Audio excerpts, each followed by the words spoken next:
Hey guys out there, you listen to the Prodigy, Drew Duckworth, right here on the Tapped Out Podcast. And just like the Prodigy, this podcast is looking towards the future, so keep listening, guys, for upcoming episodes.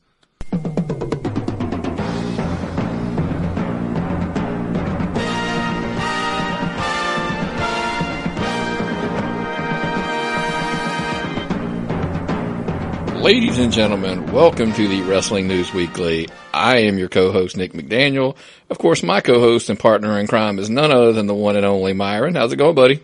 Good evening. I, over the course of the week, I did entertain an offer from a professional twerking podcast, but they just could not give me the amount of airtime you offered. So I will continue to follow professional twerking as a hobby, but I will not be professionally involved in it.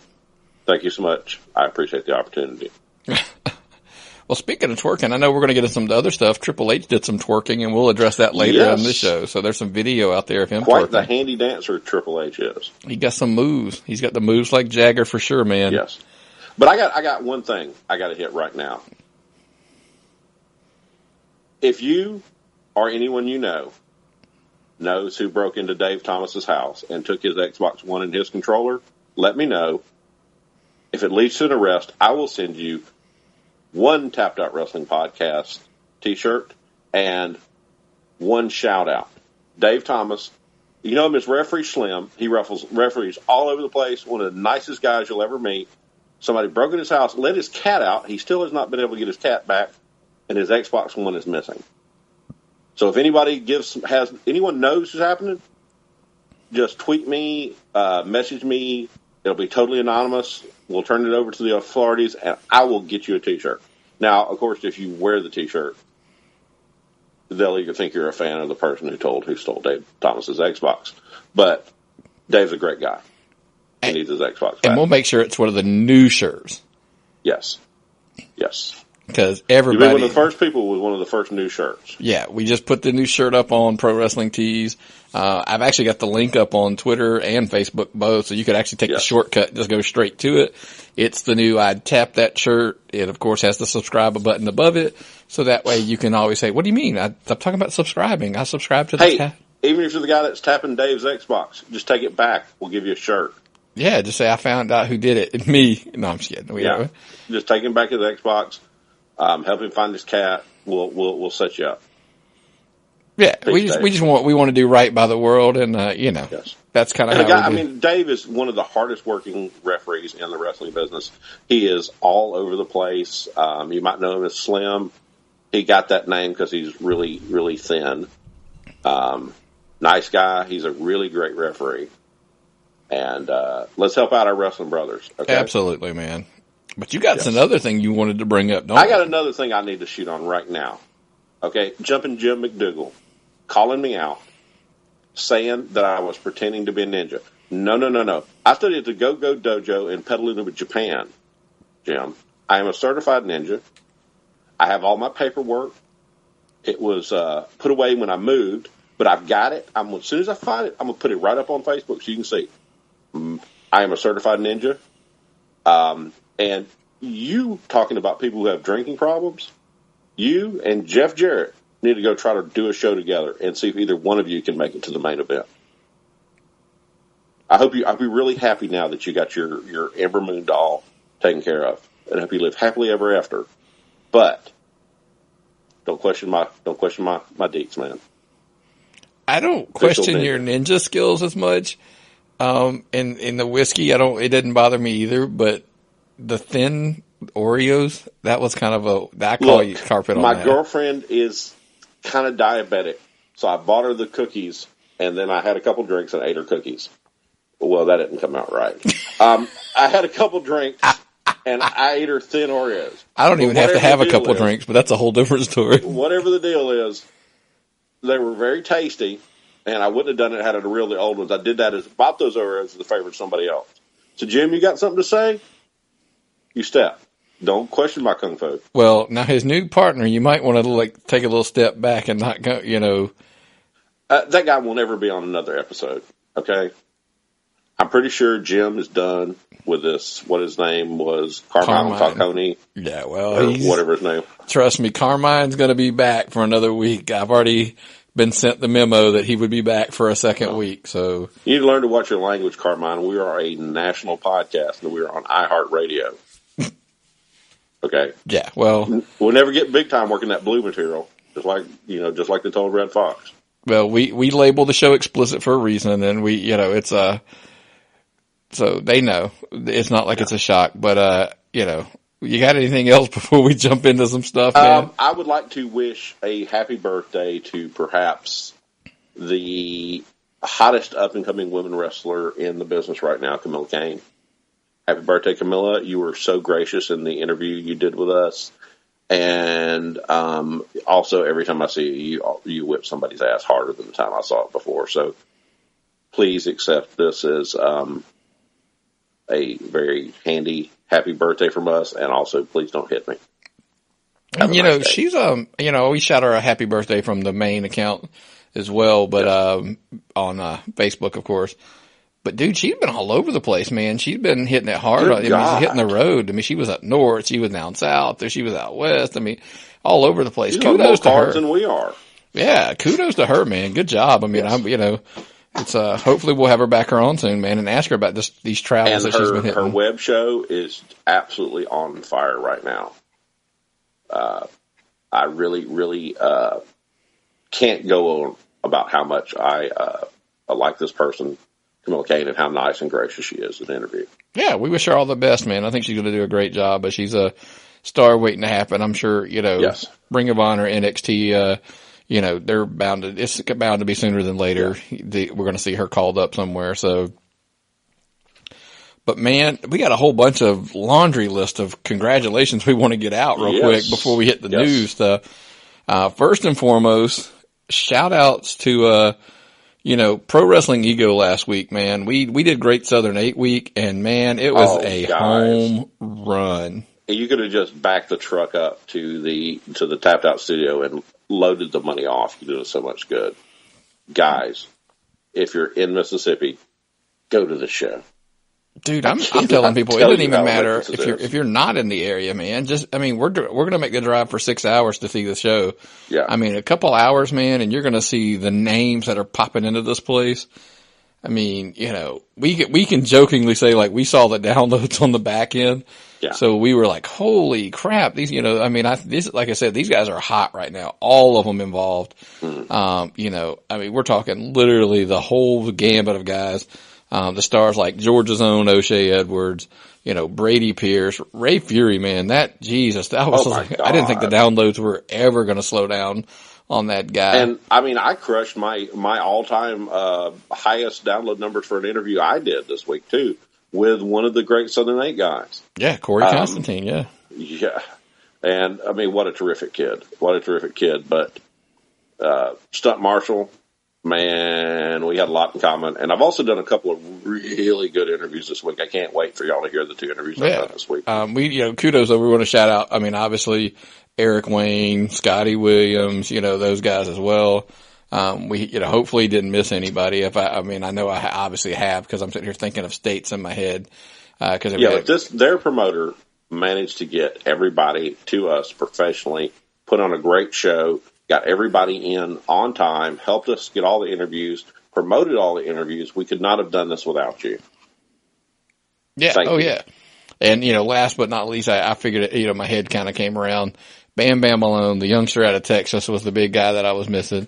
But don't sleep, on him. Not to steal O'Shea's little catchphrase there, or his way of life for that matter. But yeah, Jay Andrews did a phenomenal job. We cannot wait. We've somehow managed to juggle our schedules to where we're going to be making this trip out to Jackson, to Mississippi, to the Hideaway, to November the 11th. Pro Wrestling Ego, Great Southern 8 week. If you haven't heard them, man, all like 9 interviews last week with all those guys. Go back and just take a listen to them. You will not be disappointed with those guys. So definitely. And if you're in Atlanta and you want to catch O'Shea, Friday night, NCW up in Cornelia, O'Shea's going to be on the card, man. Love that guy. I would go anywhere to see him. Yeah, I mean, definitely. I mean, he's going to be all over the place. I mean, I saw a few other posters with him on it that I'm like, man, it's hard to, man. The guy's working. He's paying his dues. He's, all the way from Georgia, all the way out to Mississippi, down all over. So, and I know he's going to head abroad next year, which will be pretty cool. I'll be excited to see him over in the UK scene. So, so congrats to him. Other shout outs real quick.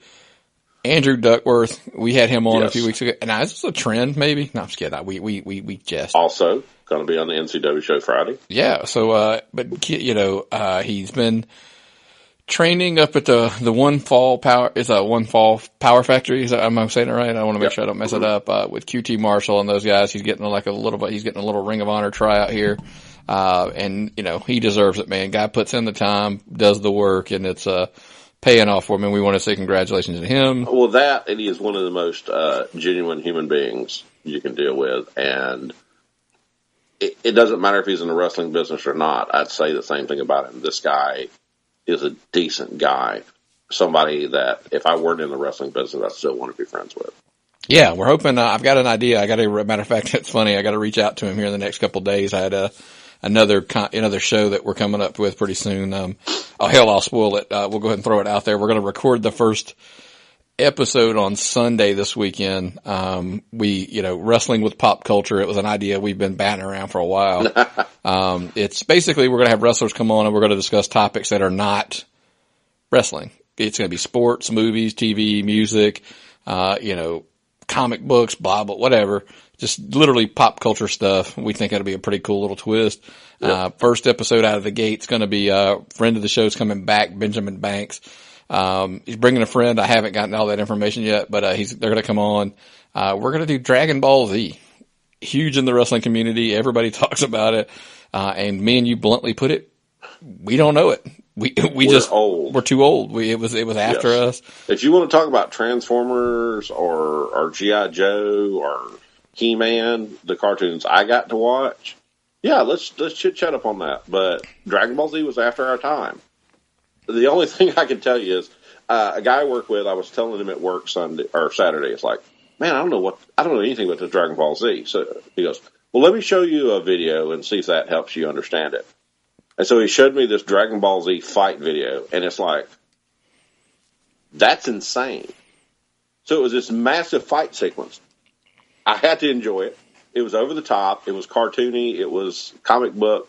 So if I'd have been around if I was younger and able to be at a point where I could watch TV like that when Dragon Ball Z was out, I'm pretty sure I would have liked it too. So we'll see. We'll see. Yeah.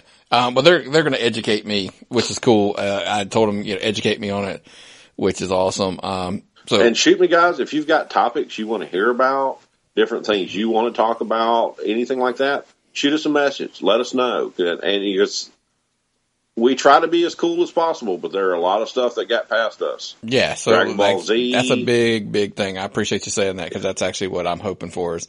Yeah. I don't know about all those comic books you read backwards. All that stuff that, what do they call that? Mangoes.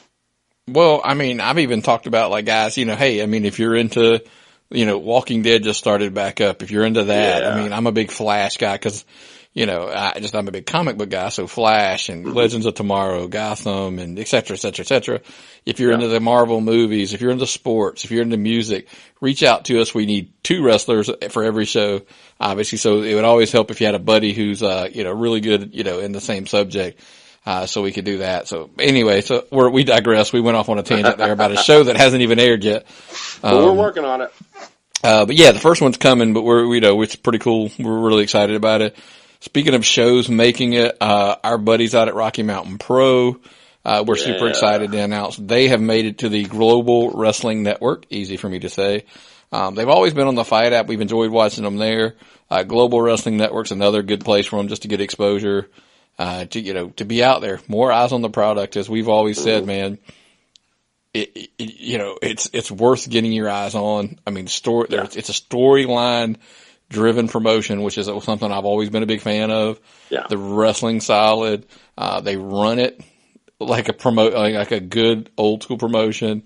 Yeah. And what I mean by that is they run it like a business and it's, done really well. So check them out. Obviously we always tell you, get the Fight app. The link's on our webpage. links on our Twitter page, et cetera, et cetera. All, the I can't usual go place. on and on enough about how it is well written, well produced, well shot, well recorded, well edited.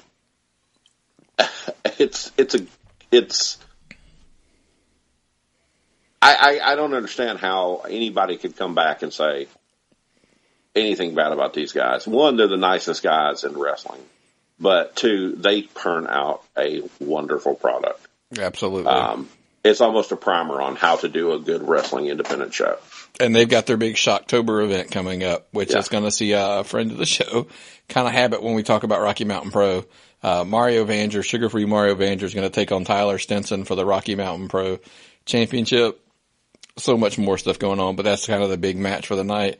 And Tyler Stinson's he's an MMA guy. So man, if you haven't been watching it, check out season 3 started on the Fight app, and you definitely want to see kind of the stuff that's been going on. Did you see that MMA fight they had? I did. I didn't want to give too much of it away.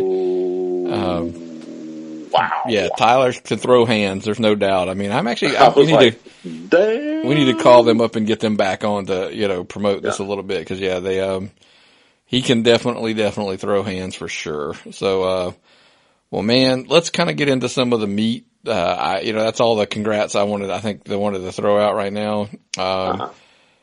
But let's get into some of the news, and, you referenced it already once in your shoot at Jim McDougal, but, yes, man, we're not going to talk into it really deep, because obviously our buddy Lewis over at the, Pro Wrestling Personified Impact Edition is I'm sure going to cover it. But Jeff Jarrett is out of Impact. And it's funny because, not funny, but it was funny when it happened that day. Lewis was, we were kind of messaging each other back and forth, and he was like, what's going on? He was kind of had that what the heck moment. Yeah. And then I just said, give him a minute, man. I mean, he left because of it was funny. I called it. He left because maybe of some issues. They gave him his little, leave.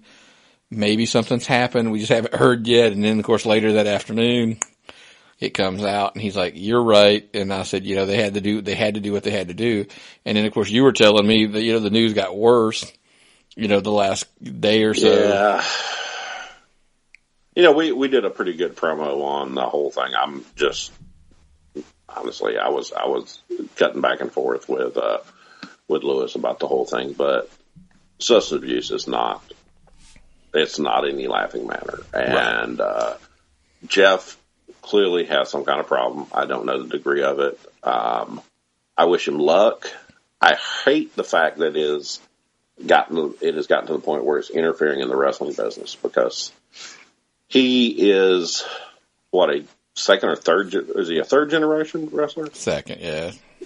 But they've been in the business since the business was invented. He has a good product.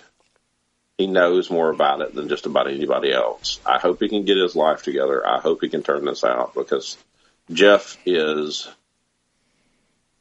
too good a talent to lose to something like this. And I don't want to see him turn up like some of the other guys had and die young, because Jeff's only 50, and it's sad when you think 50 is old in the wrestling business, because most guys don't last that long because of the issues that happen. But all I can say is, I stand behind Jeff. I hope he gets his life together. I hope he gets this taken care of. I hope things go better for him. And while it may not be on TNA or Impact or whatever you call it, that may not be where he finds his salvation. But I hope he finds it somewhere. He's too much of a talent to lose. Yeah, it's and not to kind of shy away from that issue, but hopefully he gets his stuff scored away. But man, it was another rough punch to the gut for the Impact, show, the team over there. I mean, it's, even Bubba Ray Dudley. I mean, Bully Ray, whatever you want to call him at this point, even put a tweet out there, man. And, he kind of said what we all said, man.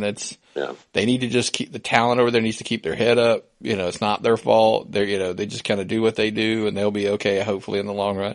I mean, they turn out great wrestling. There's never been anyone said that these guys can't wrestle. I think presentation has been most of the problem, and I think putting the right product in front of the right people. has been the issue, and that's not the talent. It's not the talent's fault. They're not booking this stuff. They're not funding this stuff. I hope they can make this work. It's a good thing for wrestling to have a big promotion like this. I really hope they can get this together and this works out for them. Because there's a lot of really great talent on that show. I don't know about their pizza. I don't know if you've seen pictures of the scissor kick or the pile driver pizzas. If you haven't heard about the pizza, check out there's the Impact edition that just aired on Monday night. Sorry. I'll get it right here. These nights blur together at this point. Yeah.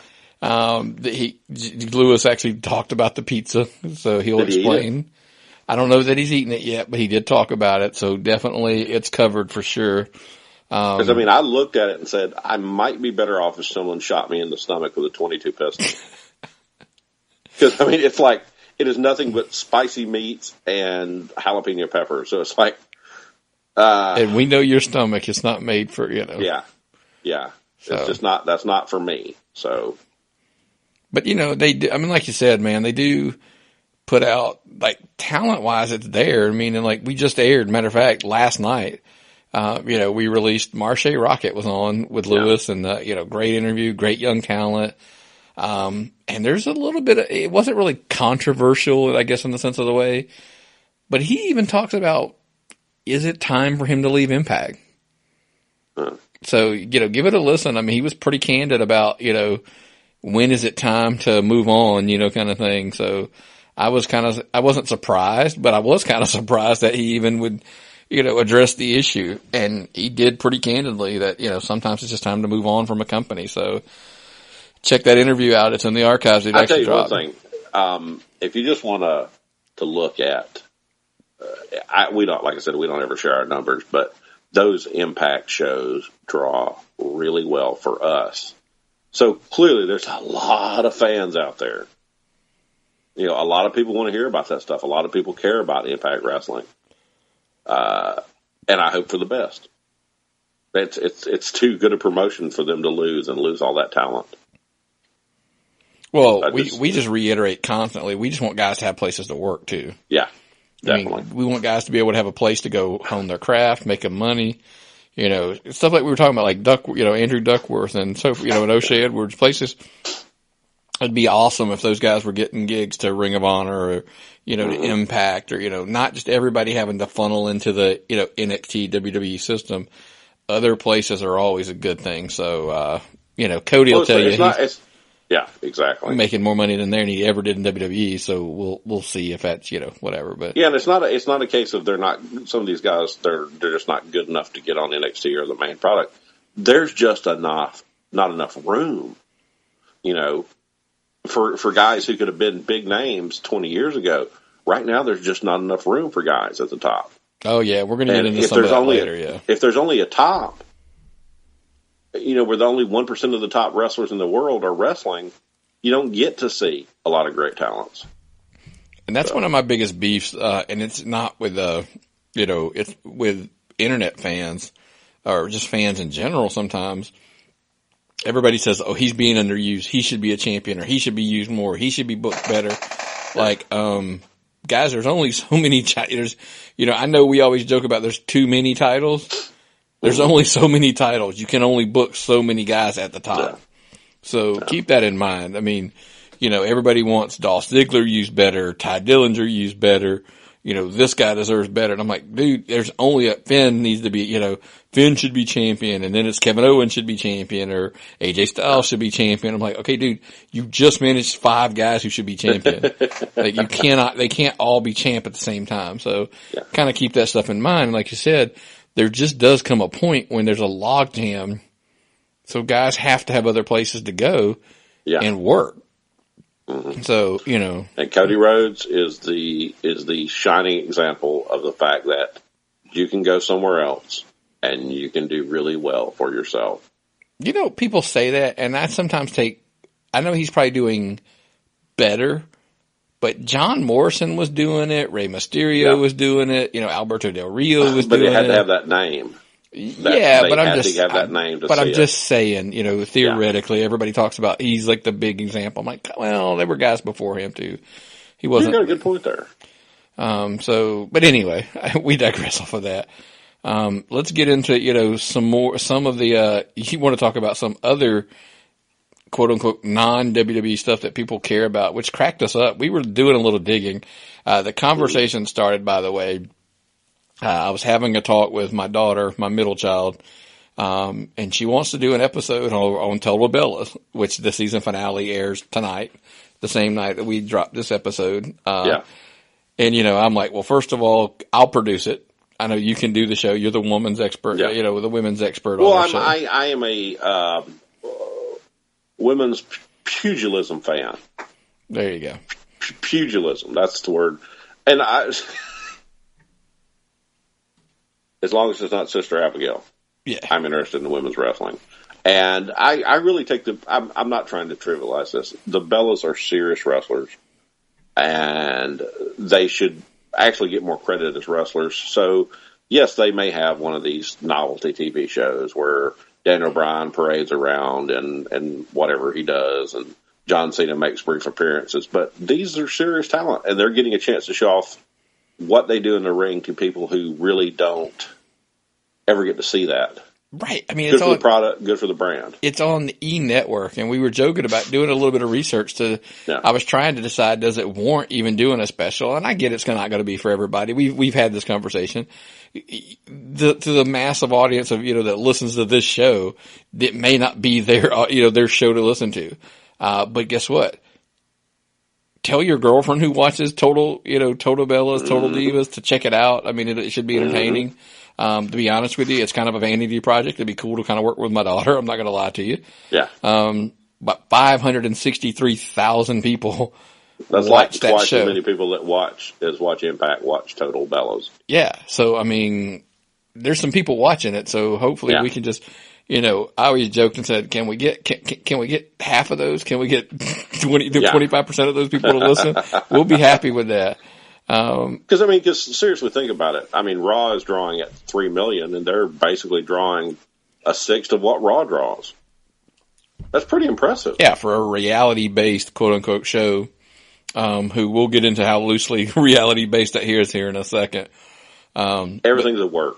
I'm sure the baby was a shoot, but everything else leading up to that could have been a work. Well, let's go ahead and I'll address it. It was kind of a small tidbit of news, and I got sidetracked on it because I was doing research for deciding whether to do this episode or not. But apparently Justin Gabriel, who now wrestles in Lucha Underground as PJ Black, was on Pancakes and Power Slams. That's a real podcast, I'm guessing. And he said that, he apparently had a brief relationship with JoJo Offerman, by the way. Again, the shit we find, and I'm about to tangent on you, that we find out doing research. JoJo Offerman, and I said, Offerman, that sounds familiar. Yeah, well, her dad is Jose Offerman, who was a freaking baseball player back with the Dodgers back in the day, because obviously we're here in Atlanta, playing against the Braves, and they're going like, Jesus. I mean, he played for I think it was 15, 16 years in the majors, and then 5 years somewhere else. So he played for baseball for 20 years. Yeah. And I'm like, oh my God, worlds colliding, the sports and the Jose Offerman. But anyway, apparently Justin had a relationship with her at some point. And then when he broke up with her, apparently Total Divas, not Bellas, Total Divas, edited it, and they wanted it to be a spicier shot for the show, because, it was as simple as he realized, oh my God, I'm 30 and she's 18 or 19. He was probably 19 if my math works out based on the seasons or whatever. So he just thought, the age difference was so big. So he's he's kind of just, it wasn't I'm breaking up with you. It was just this probably isn't going to work. We're the age gap. But of course, the way they edited it, the way they shot it, the way it was scripted and all that good stuff made him look like a womanizing bad guy kind of thing. And, apparently he wasn't really thrilled with it. But I mean, guess what, guys? It's reality TV. That's kind of what they do, right? It's a work. I mean, how do you get upset about anything in the wrestling business or any portrayal in the wrestling business? Because it's a work. Everything's a work. You don't have to be Tony Schiavone to understand that, Yeah, we were peeking in on a Facebook Live thing, and they were talking about Bischoff blocking Tony Schiavone and his whole thing was, if you get pissed off at, shit on Facebook and you've been in the wrestling business, I mean, come on. I mean, that's a little much. Yeah, I did get a good shout out. I guess Tony said our name of the podcast on there. I don't know if he intended to, but still, it doesn't matter. I don't think he realized what he was reading. He just was reading. No, so he was just reading, but he it was doesn't reading. matter. He still read the name of our podcast on his damn Facebook right. Live. But now we're going to kind of start trickling down some of the WWE stuff. But before we hit the WWE stuff, we talked about the Fight app obviously already. Make sure you check it out on our website and on Facebook and on Twitter and all that good stuff. You want to get that app, use our link. It gives us a little bit of credit, a little referral fee. We'll call it what it is. But the real stuff I wanted to kind of make a big thing before we hit into the WWE. We did a lot of work this week, and we did this as a pretty big deal for us, and in my opinion. Everybody had talked about, the website's too long, the email's too long, et cetera, et cetera, et cetera. After much work on my end, on the backside here, everything now, we single branded everything. Everything will now simply be Tapped Out Pod. That is TAPPEDOUTPOD. That's right. Tapped Out Pod. Very simple. It's real simple, guys. You cannot mess this up at this point.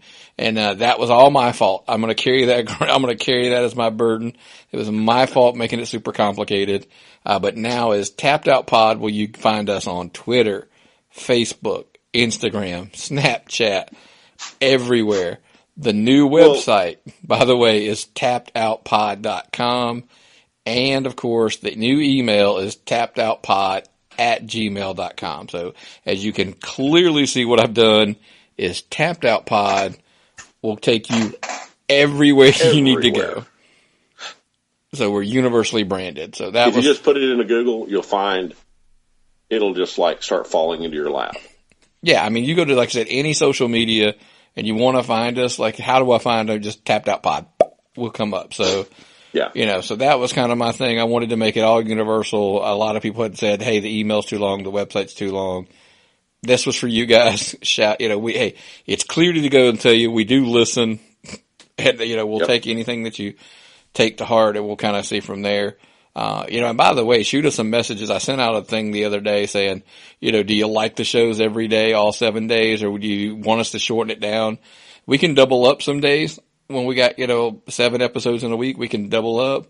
But do you want the shows only coming out Sunday through Thursday? Email us, let us know. Where do we email you? tappedoutpod@gmail.com.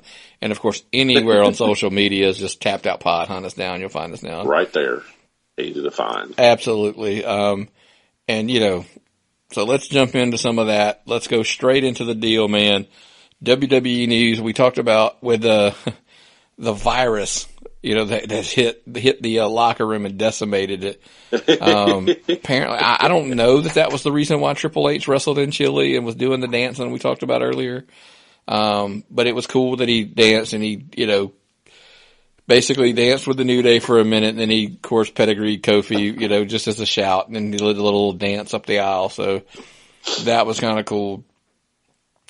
Triple H back. Do you really? I'm gonna shoot you for a question. Do you want him back? Oh, man, I love Triple H. Triple H is one of my all-time favorite wrestlers. He might even be on my Mount Rushmore because of what he's done for the business and the fact that he is the future of the business. But I don't know if I need to see him back. I saw him so many times when he was active. I saw what he did. He's a great talent, and he's not one of those talents that had to retire because he was hurt. He retired because it was just time for him to, he didn't really actively retire. He just cut back because he was running the whole show. He was busy. Yeah. So, I don't need him to come back. I still love this guy. He is one of my all-time favorite wrestlers. Had to see how it works out, man. I just have to see how it works out. Yeah, I think, it doesn't hurt. I know a lot of people complain about, here comes WrestleMania season. Triple H is going to, steal somebody's spot, come in and take a spot away. Okay, if he wrestles The Rock, he ain't stealing a spot, by the way. It's one of those things where is he stealing a spot, or did someone not take that spot? Right. It's hard to say on that one, because I would think that guys would be out there just grabbing every single thing they could get a hold of, hungry, and just getting out there and staying busy. But they've still got Triple H on the roster. Was there nobody else they could trust that they could send down there? Well, you got to get out there and you got to get there, get it. You got to make it, which leads me to my next question, man. We knew we were going to have a field day with this one probably. Apparently on the Edge and Christian podcast, Edge made some comments that were, I don't know if controversial is the word I'd use, but he said he's not real sure that Shinsuke Nakamura is going to, and I'm throwing up the quotation fingers, get there. He's seen him wrestle in New Japan. He saw him wrestle AJ. He saw him wrestle, Randy Orton. He saw, he's like, he's got the talent, but is he going to get there? I mean, it was one of those comments. He basically said, it shows you the difference in companies, that sometimes what works in New Japan just doesn't work in the WWE, and vice versa for that matter. Is that question of talent really isn't everything in the WWE? Nothing wrong with that, but it's a presentation. Can he do the stuff he needs? Can he do the promos? Can he do the things that bring people in? Well, he's selling the hell out of some merchandise. I would wager he probably sold more merchandise than Edge ever did. Because, just in this household alone, I think we have 4 Nakamura shirts.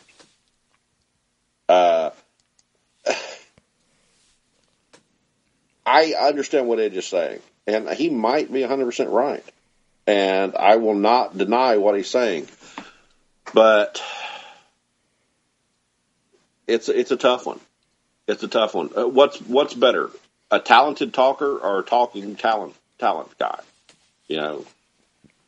Here's the irony to it. I think I kind of said something similar to this last week. That I just don't think he's a great talker. He needs somebody. His promos, I was told he spoke well enough, to carry a good promo in this country, and I just don't believe it. I don't believe it. Is he one of the best wrestlers in the world? 100%. So don't think I'm an idiot. I see the talent. I just don't know that he's got the mic skills to cover a promo in the United States. And maybe that's what Edge is talking about. I got beat up for it on emails and, Facebook messages and stuff like that and DMs on Twitter. But, Edge can say it. And he's just basically, I'm hoping he's saying something similar to that. Maybe he's just not quite there. To be the guy. Honestly, he's got plenty of time to become the guy. You don't have to be the guy the first day there. I think we put such huge, huge expectations on these people that they have to come right out of the box onto the program and be the number one guy on the show. You don't have to. There's a lot of guys on that roster. And I can see, we were talking about last night, we had a conversation, me and my son, about Jason Jordan. And I told him, I saw it coming, this whole thing. I saw him coming where he was going to break up with Chad Gable, who attacked him later on the end of the show last night. He was going to break up with Chad Gable. They were going to be team, and he was going to be the one to get the major push. He's like, well, here he is. He's fighting Elias. I said, well, he's not always going to be fighting Elias. Just because you're fighting Elias today doesn't mean tomorrow you're going to be fighting Elias. Tomorrow or the next Tuesday, you could be up there with Cena. It's how you do. You can't come in right from the jump and be on the main program and be everything to everybody. Give him a minute, guys. Let him cook. Just because he was the biggest fan in Japan, the biggest wrestler in Japan, he's making more money on the WWE right now, even if he's not the main guy. Let him cook. Let him get to the point where he needs to be. He's a phenomenal talent. He'll do it. He'll get there. Just got to give him a minute, You don't pop the first minute you're out there. Well, the difference is Nakamura's a little bit older. Nakamura doesn't have the time that Jason Jordan has to cook and get ready. I mean, he's on the backside. I don't mean this in a negative way. I mean, but he's closer to the end of his career than he is the beginning. Let's put it to you that way. So I think he's got to get it together a lot quicker.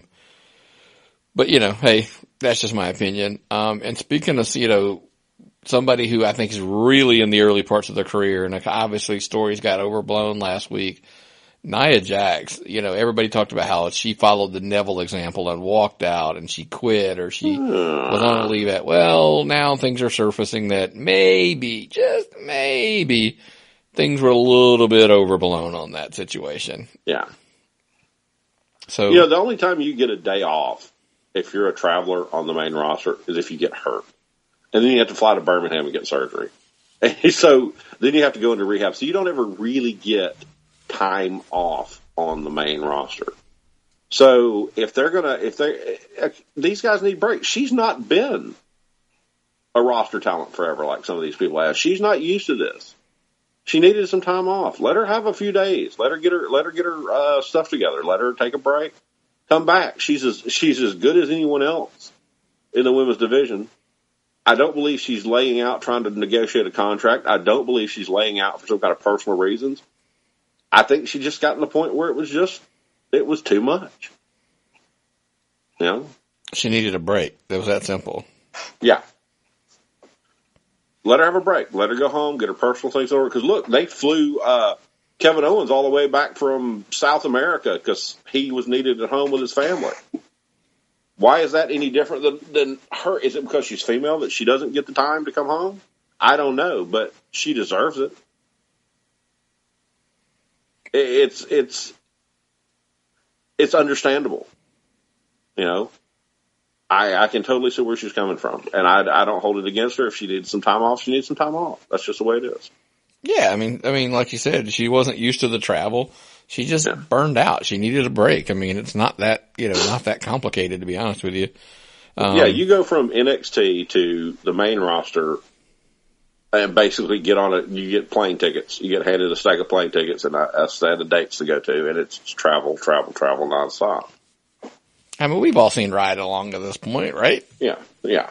I mean, you're walking out of a damn building late at night, and you're getting in a car. You're driving hours away, and you're checking into a hotel. And tomorrow you wake up and you work out. You blah blah blah, and then you're at work again, and you do the same thing. It's just Brock Lesnar. The hell with his whole repeat thing. I mean, damn, your whole life is repeat. Yeah, and I'm not. I know in the old days they traveled 4,000 miles a week and all that stuff. And I'm not trying to trivialize that, but things are different now. It's so much, you're exposed so much more than you were then. You're not wrestling in front of 1,000 people a night. You're wrestling in front of at least 15,000 people. And then 3 million on television and the stress and the strain. It's a bigger deal.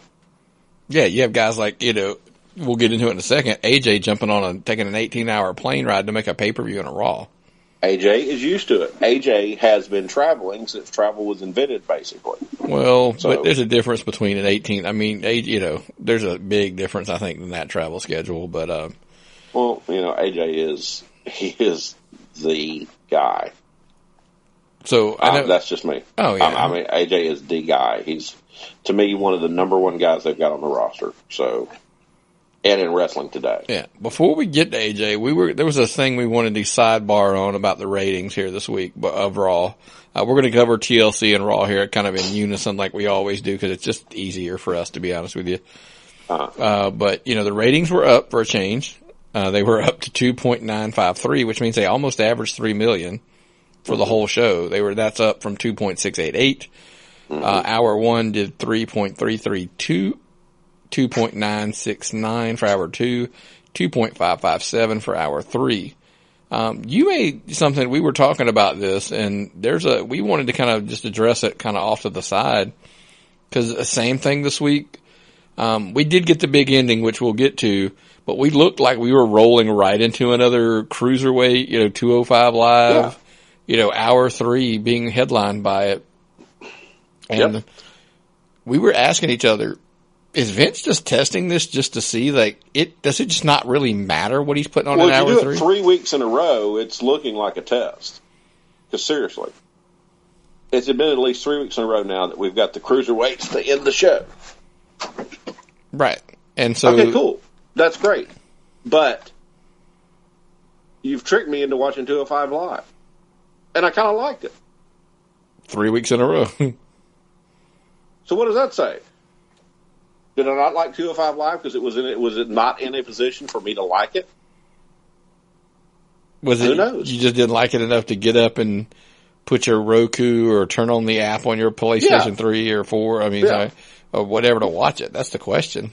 So they put it in a place where I could see it easily, and it's like, wow, now that I can see it easily, it's a lot better product. Or is the dumb question the reality that most people don't want to argue? Is Enzo working? Is it just putting eyes on people to hear him run his mouth? Well, I will give you the fact that Enzo right now has me. He gets me frustrated and pissed off, and that's exactly what he's trying to do. Bam, totally done.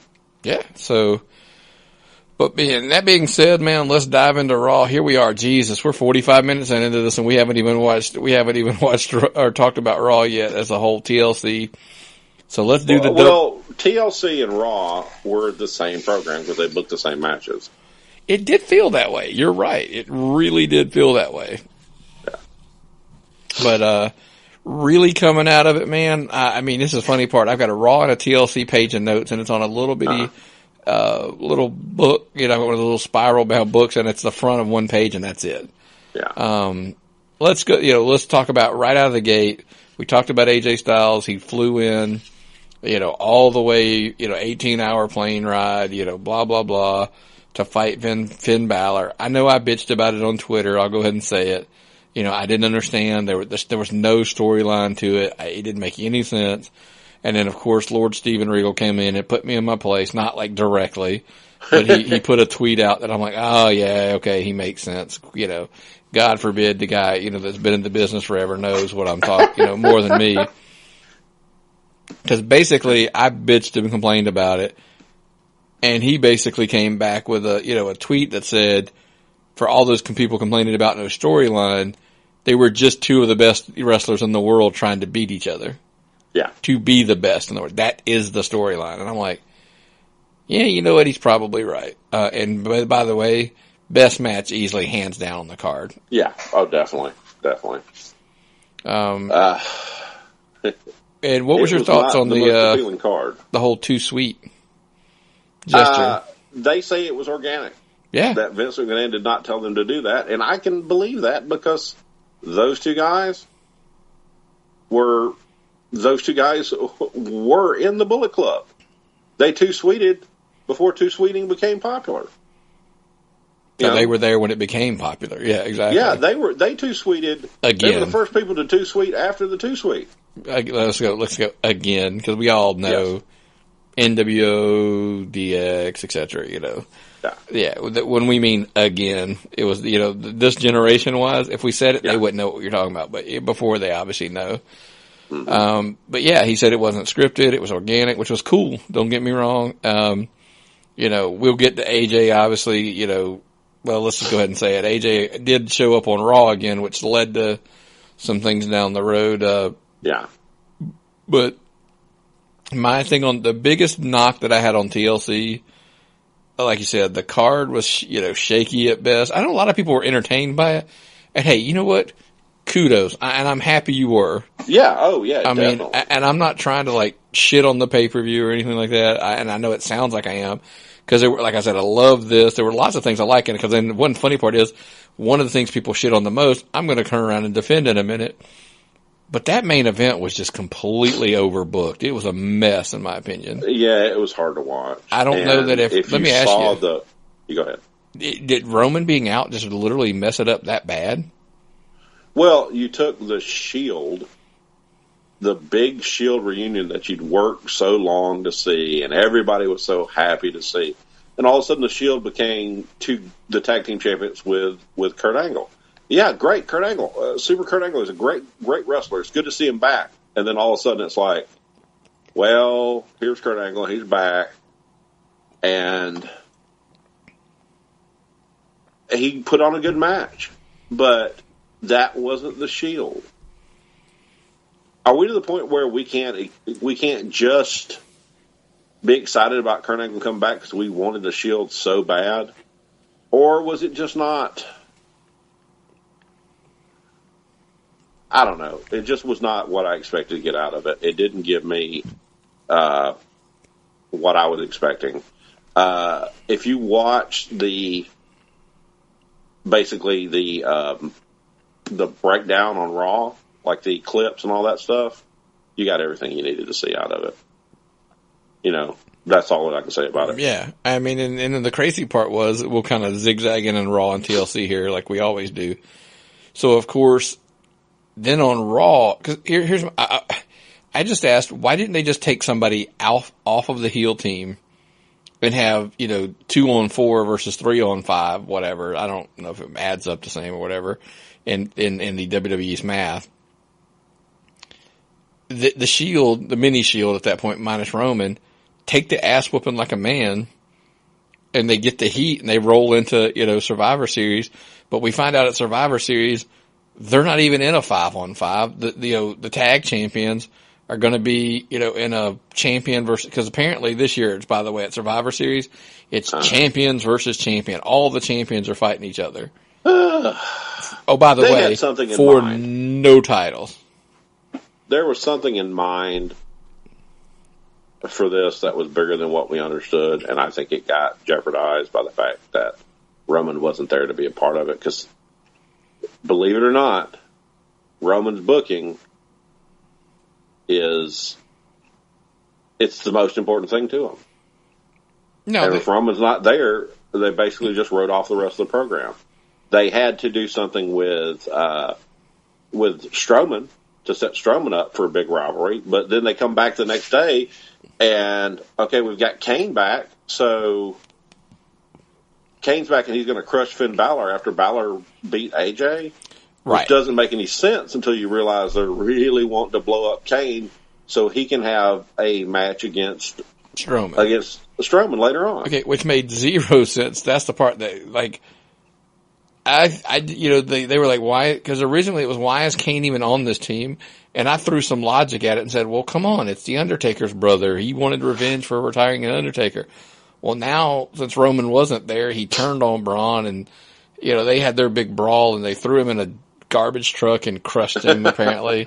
And that just, like I said, I just look, and I don't like to shit on it. I really don't. There were parts about it I really liked, but there came a point in the match, I'm like, for the love of God, just end this match. Yeah, it was too much going on. It was so long. And I know they were probably trying to fill time and, all this other stuff going on, but it was just really, really a struggle. And like you said, which then in turn caused Kane to take out Finn after beating AJ. And then, it was just a lot of moving parts that I was like, holy crap. And we can talk about some of it. Was, a lot of people complained that Asuka looked weak in her match with Emma, but I completely disagreed, because Michael Cole kept saying throughout the match that the roster was so deep that the competition was going to be so much tougher here than it is in NXT, which, by the way, in theory, is what you're supposed to believe. The NXT is developing people to get to the main roster, so everybody there, in theory, should be better. So her going a little bit longer with Emma should have made sense. Yep, exactly. Because if you just had her come out there and crash Emma, where do you go? That she's going to crush everybody on the roster. So then she'd have to go through and just crush everybody one by one, and then there'd be nothing, and they wouldn't have any talent on the roster. They had to bring somebody in for Smackdown to wrestle her. So you had to go ahead and acknowledge she was mortal, but still one of the toughest people out there. And that's what they did. They were able to show us that she was the baddest one in the business, but she was still mortal. So it made it more interesting to me. I thought so. I completely agree with you. I thought it did as well.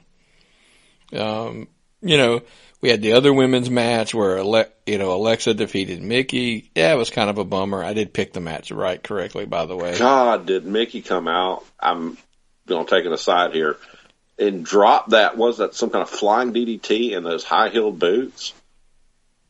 Holy shit snacks for just her absolute coordination for that. Yeah, she's a pro, man. She's an easily first ballot Hall of Famer. They called it on Raw as well. Hands down. When she walks away, she's in. There's no question. And I love. If we do go ahead. If we do a Hall of Fame prediction show, it's going to be so hard this year. They picked the biggest names off the top, and we're going to have to go back and try to find. And now I know more than I did when we did that prediction show. It's like I now know why some of these people aren't in right now. Yeah.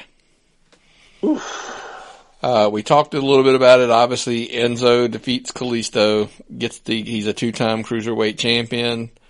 It really wasn't a lot as far as that match went. We've already addressed it. Enzo's the mouthpiece. He's drawing eyes to the product. He's got his little team of guys that the Enzo train or whatever the hell he's calling them that are helping him out. I haven't figured out completely yet why they talk about the money, but whatever. We'll see.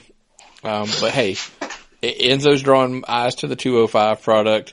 We're obviously, go ahead and tell you, we were recording this as 205 was being aired, so I don't know. Myron's over there clicking away. Maybe he's pulling up the 205 results.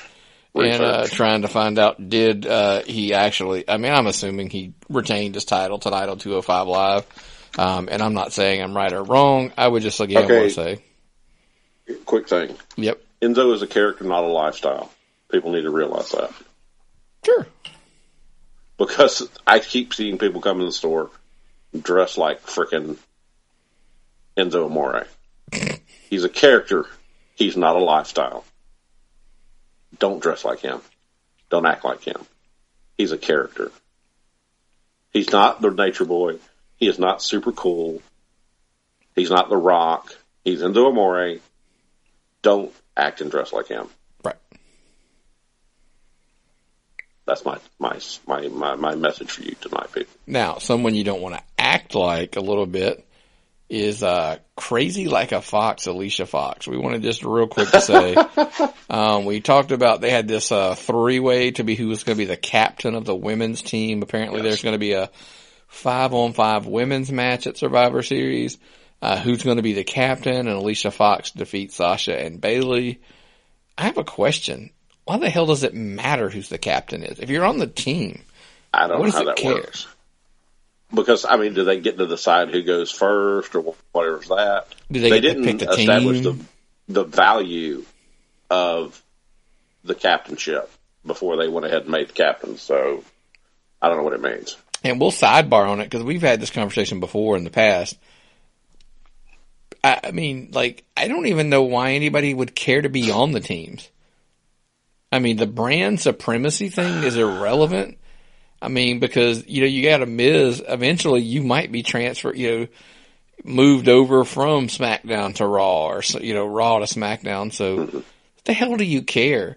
I've always said I wish there was something at stake, for the Survivor Series, whether it be something like, if they're only doing the 5-on-5 and all the champions are defending their titles like they are doing it this year, maybe it's something as simple as like, at the Rumble, the last, like if there's a sole survivor, he's number 30 automatically. Yes. If, the winning team has 3 people left, well then they get spots 30, 29, and 28. Yes. And maybe they have to have a match of some form or fashion. Well, they did that with the All-Star game in baseball. And they made the All-Star game significant again. So you can see who got home field. Where the winner gets home field advantage. And so just something. Even, I know there's like, well, you can't give them a title shot because that essentially is what Rumble is. And I'm like, yeah, you're right. So then, hell, why don't we make it where it's advantageous? Because then everybody would be like, hell yeah, I want to be in there and I want to win. So they'll work together to try to win kind of thing. So that makes more sense. But it is what it is. That's just kind of a thought that I've always had. The whole thing, when they dropped that run-in, the whole SmackDown Raw run-in happened. it got me. It got me because here was the entire SmackDown roster running in and beating up the Raw roster, and I'm like, oh my God, this is a legitimate heat. They made it look like there was heat, and made it look like there was an issue, and it made it look like it was important. But therein lies the problem. So you're telling me the Raw or the Raw rosters, the baby faces, and the SmackDown guys are all the heels? I don't know. Because the New Day led the charge, and they're baby faces. It didn't really act like baby face actions. Well, Becky Lynch was the ass whooper. Did you see that when they ran up on the three women in the hallway, and Becky basically pushed her way to the front of all the guys and went out there, and they just started thrashing? Right. That's my point. Yeah. That the whole thing just doesn't add up to me. But it is kind of what it is. I mean, and that was kind of really coming out of Raw. That was the big story, is everybody was all excited about the SmackDown roster shows up, with Shane, by the way, not Daniel Bryan, which we'll get to in a minute.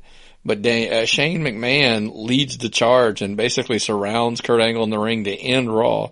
And then they go back to the back and just literally demolish everybody that they run into. I'm telling you, they hooked me with that. They hooked me with that angle. I know I'm simple sometimes, and I pop for the what do you call it?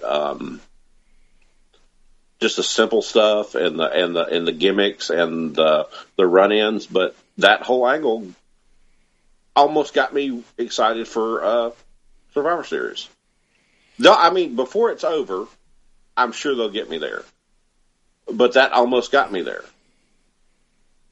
I mean, I'm at about a 40% excitement for Survivor Series. I gotcha. Well, what are they going to do in the next, how many weeks is it now before Survivor Series? It's the 19th, I believe, is the date. Okay, so they came out, and out of the gate, first right off after a pay-per-view, shot that out there, and that's basically 4 weeks that they did that.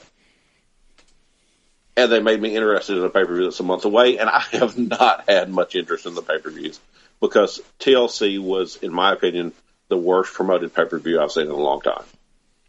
Well, we've always had the argument of I don't like themed pay-per-views that are like wedged, like Hell in a Cell.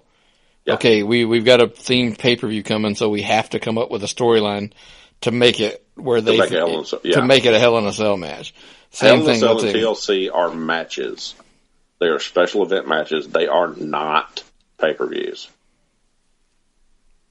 Right, go old school. Go back to Bring Back Vengeance or blah, blah, blah, whatever, and then down the road, if you need it to be a Hell in a Cell match, then you make it a Hell in a Cell match. Or for that matter, just in general, you can have a Hell in a Cell, at Mania. You could have a you can't do it at Mania because shit, you ain't got can't hang the cage half the time because, you're in a football stadium from this point. But you know what I'm saying. I mean, so that's kind of what I was saying is that, don't book it make it a match that you use when necessary, not a themed pay-per-view, and then book it into it. Yeah. So that's kind of the hardest part. So, but hey, before we go into SmackDown, I'm going to ask you, I mean, cause one of the things they teased is they kept saying, I don't know if you caught this, it's if all the champions make it to Survivor Series, then the champions are facing each other. You're like, Alexa and Natalya, like, well, what if, Carmella cashes in? What if, beforehand, she wins? What belt does Carmella win if she cashes in on this? Well, no. They're saying she can only cash in for Natalya's belt because she's on SmackDown. But what I'm saying, I'm not talking about literally at the pay-per-view, which I still think that's actually not a bad one, by the way, is Alexa beats, Natalya down and Carmella slides in, cashes in, and takes the belt. That would be classic. Yeah. But I meant more so of like, what if Carmella cashed in prior to the pay-per-view and she wins, the belt, then of course she would go on to face Alexa. That's a tough one.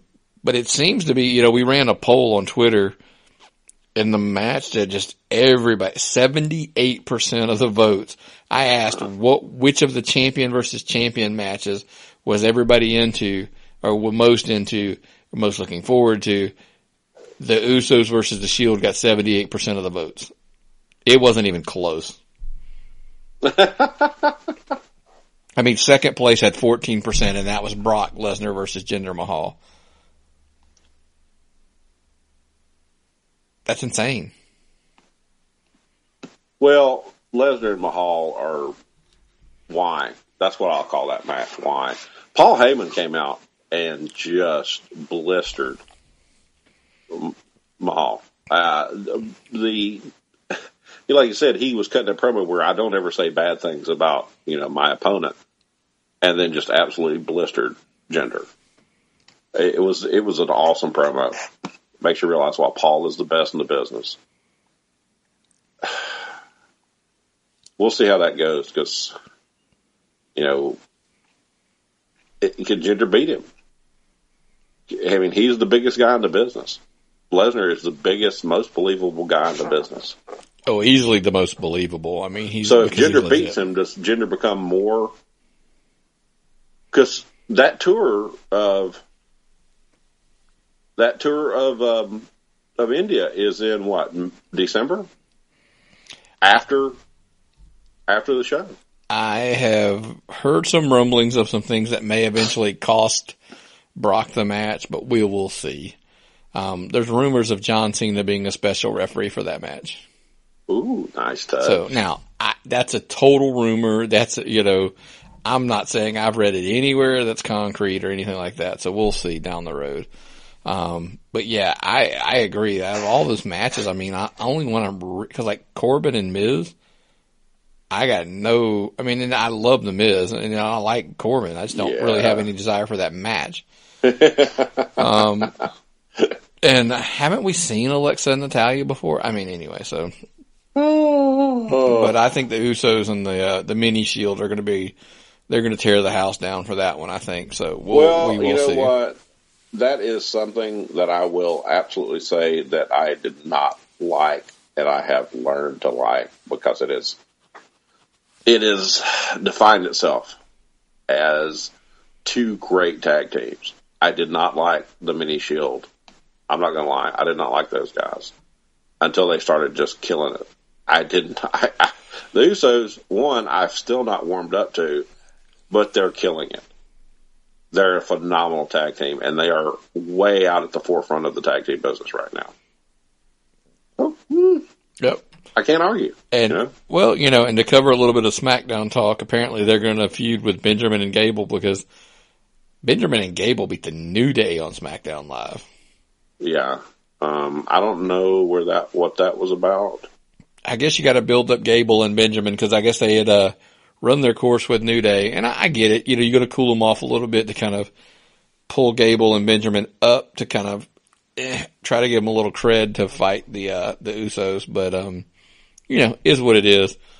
And then speaking of cred, let's go ahead and get this one out. The only other one that was really picked here, apparently since the Raw women figured out who their team captain was, they had to figure out who the SmackDown women's captain was, and they wanted to one-up them. Instead of doing a triple threat, they went with a fatal five-way, where you just had too many damn women fighting, because we always joke about you can't have one-on-women women's wrestling matches.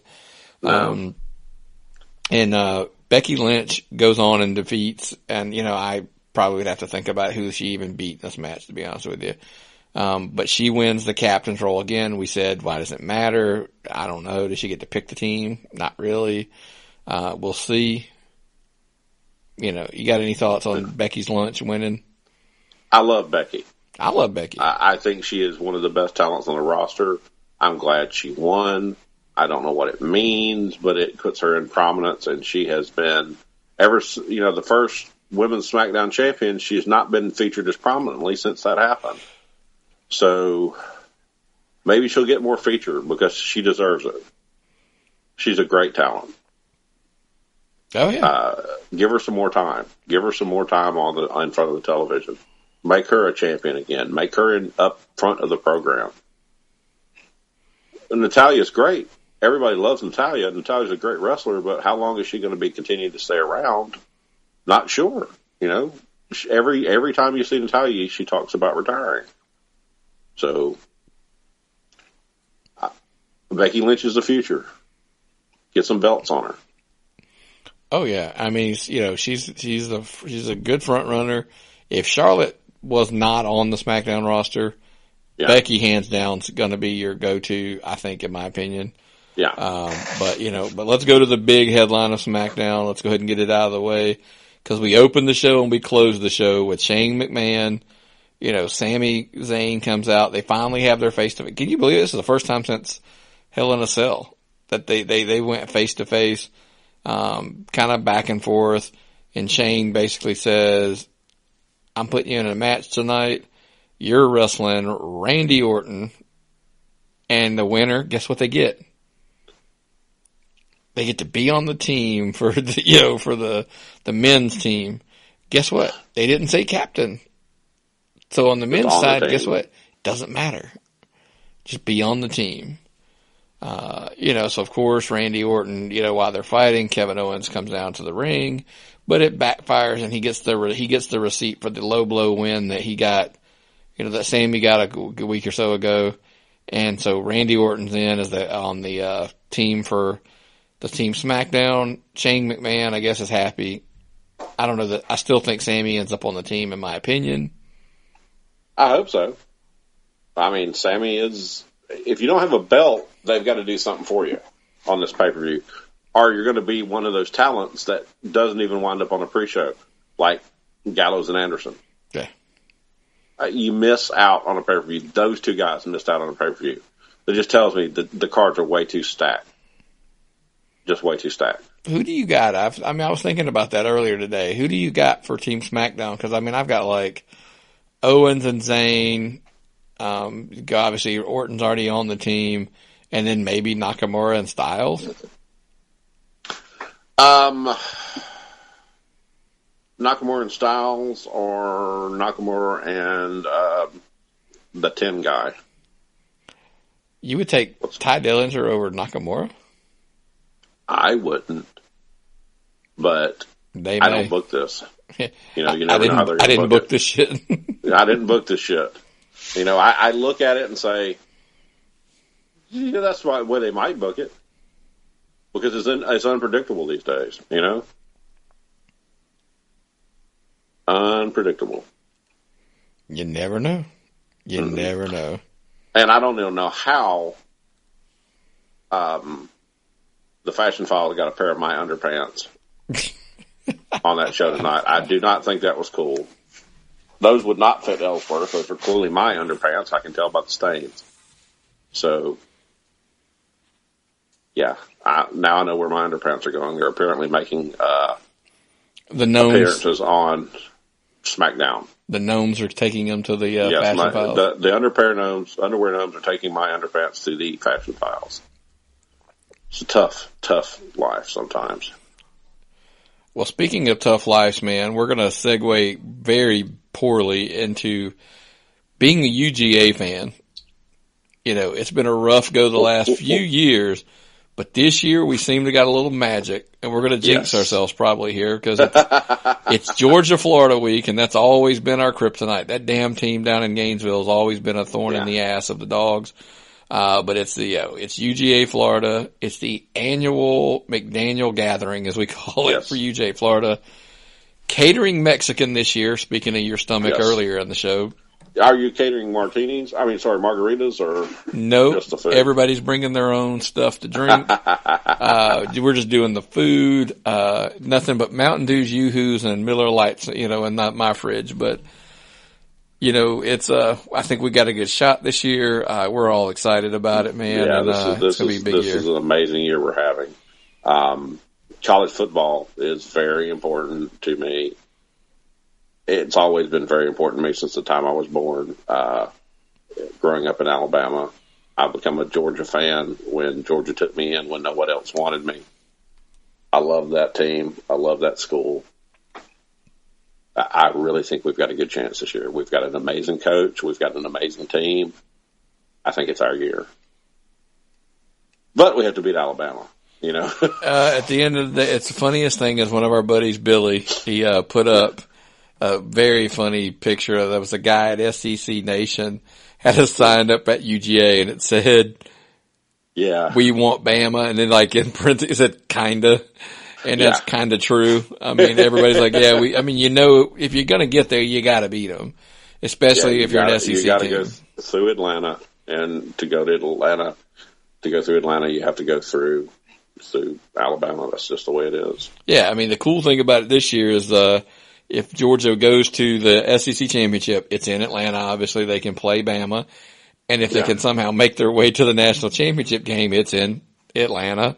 So, I mean, that would be... We kind of got the home field advantage there. I loved the last time I went to... Now, this was at the Georgia Dome. The last time I went to the SEC championship game, it was Alabama and Georgia. And, man, I'm telling you, it was an insane, one of the best football games I've ever seen. And on top of it all, you got the loudest I have ever seen the Georgia Dome get. And now it's going to be in the new place.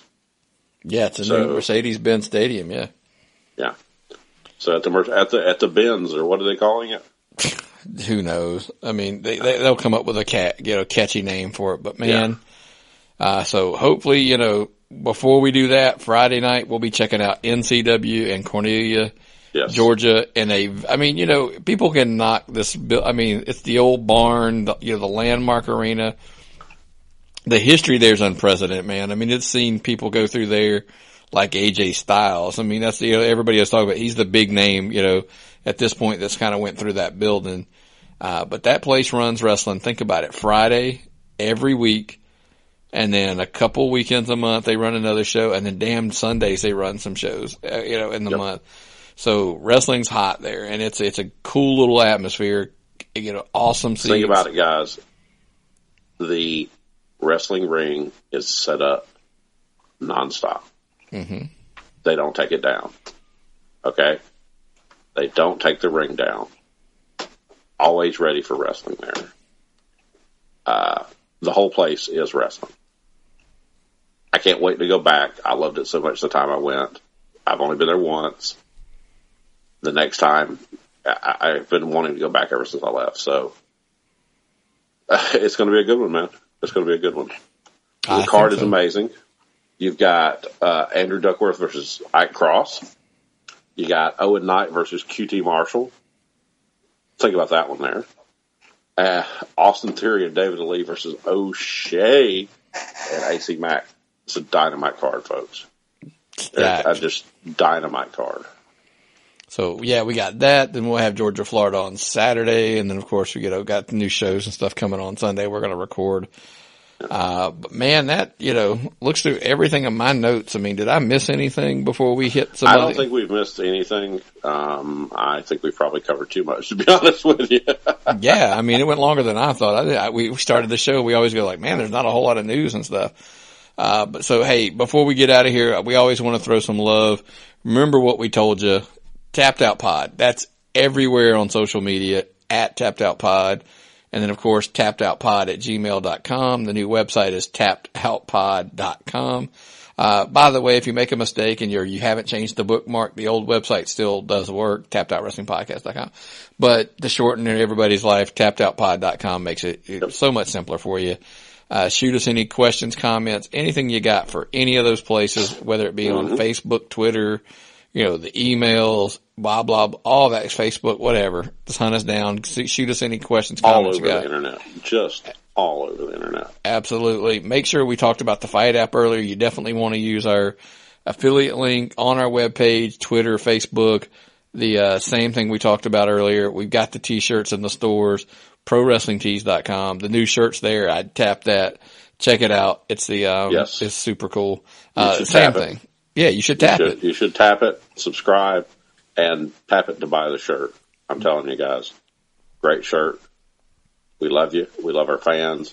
We love it when y'all buy our merchandise. And I don't know if I can describe what it's like to see someone wearing one of our shirts out in public.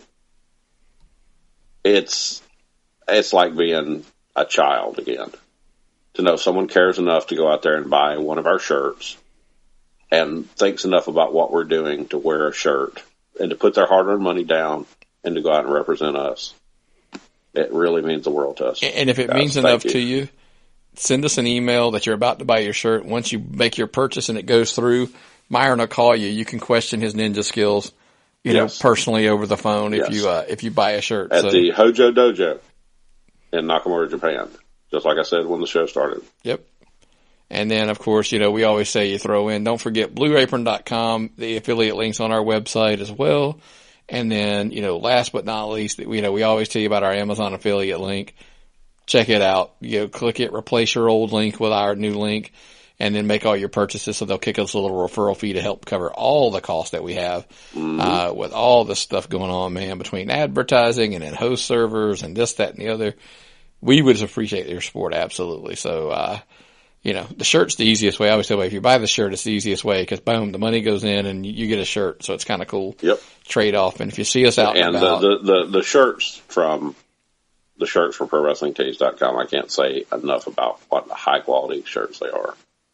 They're good stuff. Good stuff. Yep. Just like the shows. And make sure, man, we always tell you, check them out. Every Sunday and Monday, don't forget you got the Pro Wrestling Personified podcast. Sunday's the Ring of Honor NXT. Tuesday's Monday's the Impact Edition. Of course, Wrestling News Weekly on Wednesday, the Gorilla Press on Thursday, and of course, mixed throughout the week to fill in those gaps because everybody's like, I thought y'all had 7 shows. Interview shows, specials, things like that. I know we got some Marche really cool. Rocket. You want to see an interview show? Marche Rocket dropped yesterday. Absolutely. God, that's a big name. Yeah. And then, go back in the archives. You'll be shocked, man. Go do some digging. Names like Ron Fuller, Bullet Bob Armstrong, Tommy Rich. I mean, we've had on. And then, even some of these up and coming guys like we've talked about, boys, our guys, man, like O'Shea Edwards and, so forth. We've had Ring of Honor guys, Shane Taylor, Beer City Bruiser. I mean, it goes on and on. So dig through, 300 and something episodes, man. I know there's a lot of recap shows and stuff in there, obviously, that we've done in the past, but definitely check out some of the interviews. I think so much content. If you can't find something you like on tappedOutPod.com, you're not a wrestling fan. Yeah, because there's something. Kelly Klein, Nevaeh Chris has been on. When it comes to women, I mean, I know you've done Kikyo. I mean, there's just on and on and on. It's there. Go dig through the archives. And speaking of women's wrestling, guys, if you did not see the announcement that Rise is coming to Atlanta, you're going to miss out. I am so stoked. The hilarious part is I just liked the post on Facebook while we were doing the show. They're coming to Atlanta. The Rise on the road coming to Atlanta in January. Whew. That's some of the cutting edge women's wrestling right there, guys. So look forward to it. This is going to be amazing. A great opportunity for Atlanta and a great opportunity for women's wrestling. 100% agree with you, man. So we're psyched. Hopefully we'll get a chance to get out there too. That's my big thing. I know it's January 17th. I'm putting my vacation request for it so I can be there. Cross our fingers. Hope we can free up everything so we can be there as well. Definite shout outs to Kevin Harvey and those guys. I mean, phenomenal job. Yeah. So don't miss it if you're in the Atlanta area. They're going to be doing with One Fall Power Factory, which is pretty much becoming one of the biggest wrestling schools in the country. The amount of names that come through there: Brandy Rhodes, Cody Rhodes, Punishment Martinez, QT Marshall. But that's some of the. I mean, seriously, if you're not on the main roster, you're going to be coming through One Fall. Yep. Those guys have something special going there, and I can't wait to get involved and try to find out and talk to those guys about what they've got, because they're doing something special. So absolutely. So hopefully we can bump into QT this Friday. We'll see what we can work out maybe for them as well. Man, that kind of wraps it up for us. So, Duckworth, if you're listening, I've got something for you. We'll have it there. I've got a little present for you. Oh yeah, we still owe him that present. That's right. Yes. So with that, guys, we've covered it all. If there's anything else we haven't covered, we'll make it up on the next show, or we'll just make it up. But then we're going to have to tap out.